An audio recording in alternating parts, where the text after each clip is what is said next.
O zany zay laika mba mamofotra ko mba hohano fa raha ty manko bevata mare ka ataoko solaninao. Laoka fa zao mety jalana nitetsika spectacle mipaka io renjay be. Vidaxinao ang Jeff ano spectacle patapata mangily ao. Yo fa ny spectacle zao koa. Miaratsika amle 31 mars io. Lahadiny raha io. Manao ko tontonao amiko to toy. Ay sa ko hina to zao. Imagine vous. Tontonao amiko to. Anapaho fa tsy raha holaniko ty fa zao trafinao amtoy. Te zao koa he. Anapaho raha ty fa tsy. Oh, ala ko iha. Ana hatiko defa iha om nyanto raha jala.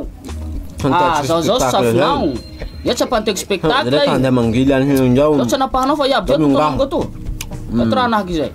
Ndao anapaho fa ela. Ndao anapaho fa ela. Ndao. Ang buta kelikeli avao. Merci. Tuko hamono toy. Agora tô. Qua manao ratsy nandeha tena spectacle ang Jeff no Vidax zao koa.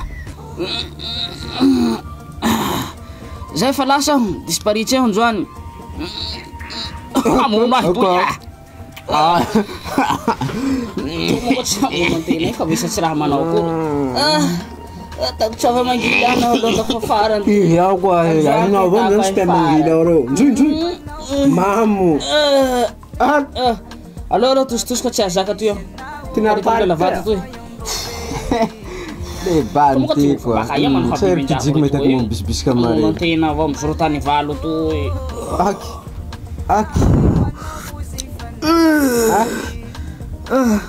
Rimangila lo mihetsena. Vahininjira.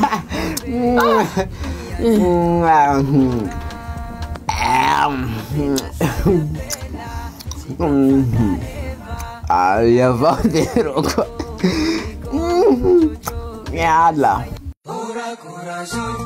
Hassan Ali Event vous présente Fête de Pâques double ambiance avec Young Jeff, Tismeti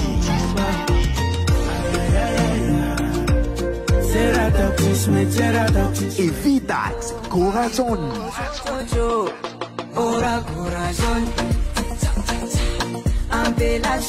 Young Jeff et Vidax ont showcase ce dimanche 31 mars à partir de 21h au Patapata Bar à Manguil.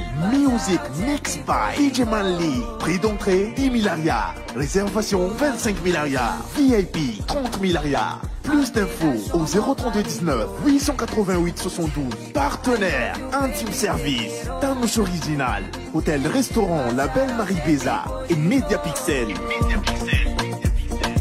Yamato Kisa.